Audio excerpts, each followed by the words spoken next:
আদাব ও নমস্কার। হেডলাইন 24-এ আপনাদেরকে স্বাগত জানাই। আমি কমল সালদার। বিশ্বকাপের সবচেয়ে প্রতীক্ষিত ম্যাচগুলোর একটি ইংল্যান্ড বনাম আর্জেন্টিনা। ম্যাচ শুরুর আগেই ফুটবল বিশ্বে আলোচনার কেন্দ্রে উঠে এসেছেন ইংল্যান্ডের কিংবদন্তি ডেভিড বেকহাম। তার বক্তব্যের মূল কথা, লিওনেল মেসিকে একজন খেলোয়াড় দিয়ে থামানো সম্ভব নয়, তাকে আটকাতে পুরো দলের সমন্বিত পরিকল্পনা দরকার। এই মন্তব্য শুধু ইংল্যান্ড নয়, পুরো ফুটবল বিশ্বে আলোচনার জন্ম দিয়েছে। আজকের এই ডেভিড বেকহাম এমন কথা কেন বললেন, মেসিকে থামানো এত কঠিন কেন, এবং ইংল্যান্ডের সামনে আসল চ্যালেঞ্জ কী?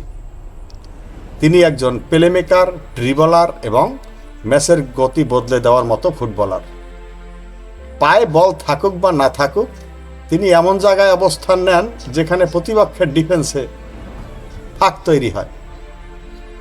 অনেক সময় দেখা যায় 2 বা 3 জন ডিফেন্ডার তাকে ঘিরে রাখলেও তিনি একটি নিখুঁত পাস বা হঠাৎ দিক পরিবর্তনের মাধ্যমে ম্যাচের চিত্র বদলে দেন। তাই বেকহামের মতে শুধু একজন ডিফেন্ডার দিয়ে নয়, পুরো দলের প্রেসিং, মিডফিল্ডের নিয়ন্ত্রণ এবং রক্ষণভাগের সমন্বয় হবে মূল অস্ত্র। এবারের বিশ্বকাপে ইংল্যান্ডেরও দারুণ ছন্দ রয়েছে। জুড বেলিংহাম, হ্যারি কেন, বুকাও সাকা, ডেকলান রাইস প্রত্যেকেই ম্যাচ জেতানোর ক্ষমতা রাখেন। কিন্তু আর্জেন্টিনার বিপক্ষে সবচেয়ে বড় প্রশ্ন একটাই, মেসিকে কিভাবে নিয়ন্ত্রণ করবে ইংল্যান্ড।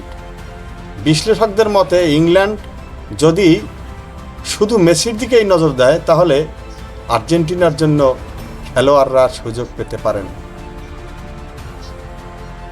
বিশ্লেষকদের মতে ইংল্যান্ড যদি শুধু মেসির দিকেই নজর দেয়, তাহলে আর্জেন্টিনার অন্য খেলোয়াড়রা সুযোগ পেতে পারেন। অন্যদিকে যদি পুরো দলকে সামলাতে যায়, তাহলে মেসি এক মুহূর্তেই ম্যাচের মোড় ঘুরিয়ে দিতে পারেন। এ কারণেই ম্যাচটিকে শুধু কৌশলের নয়, মানসিক লড়াই হিসেবেও দেখা হচ্ছে। বেকহামের মন্তব্যের পর সামাজিক যোগাযোগ মাধ্যমে শুরু হয়েছে ব্যাপক আলোচনা। অনেকেই বলছেন মেসিকে থামানোর কোনো নির্দিষ্ট ফর্মুলা নেই।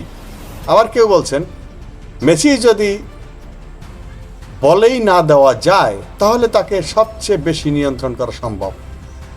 ফুটবল বিশ্লেষকদের একটি বড় অংশ মনে করেন মেসিকে থামানোর চেয়ে তার কাছে বল পৌঁছানো কঠিন করে তোলাই বেশি কার্যকর কৌশল।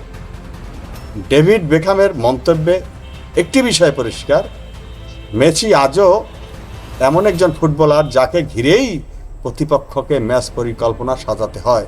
তবে ফুটবল দলগত খেলা, শেষ পর্যন্ত কে জিতবে তা নির্ভর করবে কোন দল নিজেদের পরিকল্পনা মাঠে কতটা সফলভাবে বাস্তবায়ন করতে পারে।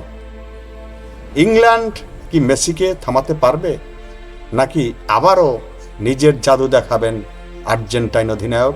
কমেন্টে আপনার মতামত জানান। ভিডিওটি ভালো লাগলে লাইক দিন, বন্ধুদের সাথে শেয়ার করুন এবং আমার এই চ্যানেলটি সাবস্ক্রাইব করে সঙ্গে থাকুন। আজ এ পর্যন্তই। ধন্যবাদ সবাইকে।